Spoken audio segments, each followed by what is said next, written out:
The physical space between the Indian coastline and the Arabian Peninsula bridges two distinct regions and acts as a massive economic engine. India-Gulf trade accounts for a record $178.56 billion, representing 15.42% of India's global trade. Expanding to the wider region, Gulf Asia trade reached $516 billion in 2024, approximately double the volume moving between the Gulf and the West. Corporate entities are currently reorganizing their operations to respond to shifting supply networks. The decisions firms make in the next 12 months will set their operational baseline for the rest of the decade. The sheer density of this economic engine means it cannot be allowed to fail. Yet the physical environment it relies on is currently operating under severe exposure to geographical vulnerabilities. The physical routes sustaining this trade are facing acute pressure points. Conflict in West Asia has systematically disrupted shipping schedules, driving up freight tariffs and drastically inflating maritime insurance premiums. The primary exposure point is the Eastern Strait of Hormuz. This narrow oceanic corridor handles the world's most vital cargo under increasingly congested conditions. This chart breaks down India's energy reliance on this choke point.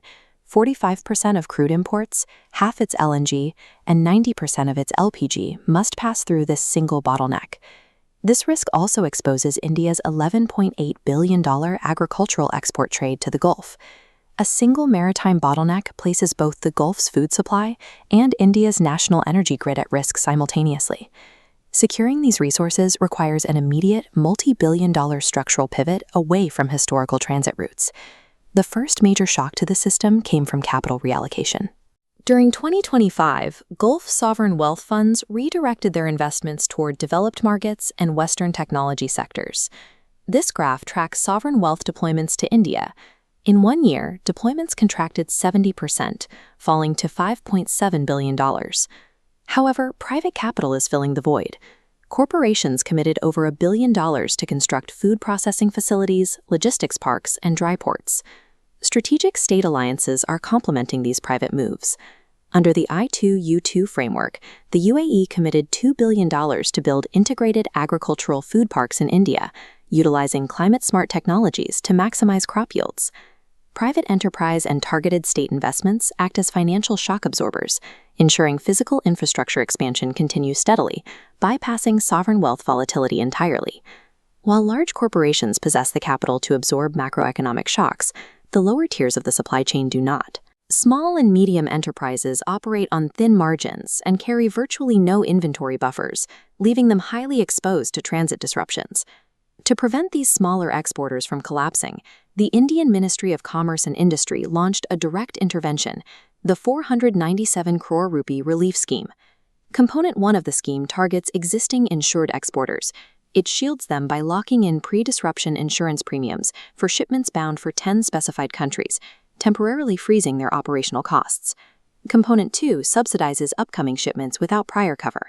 By capping loss coverage at 95% for new policies, the government effectively forces first-time exporters to adopt formal credit insurance.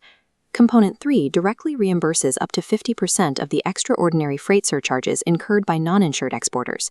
Simultaneously, it accelerates the creation of a domestic protection and indemnity club to reduce reliance on foreign insurers. The state is actively and artificially stabilizing export margins.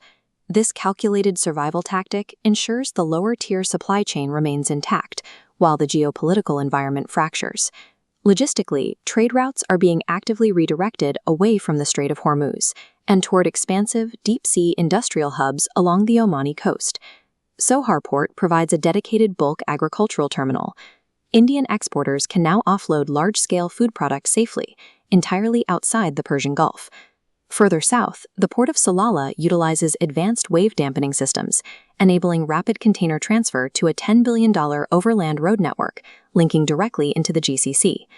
The UAE's port of Fujairah sits safely outside the threat zone. Its massive petroleum storage capacity provides India a secondary physical reserve against maritime blockades.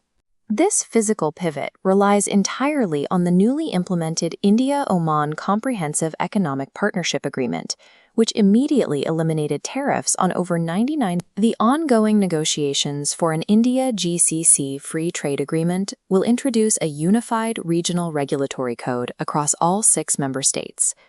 The most consequential institutional shift involves human capital. An upcoming Social Security agreement with Oman will guarantee the cross-border portability of Indian workers' retirement pensions.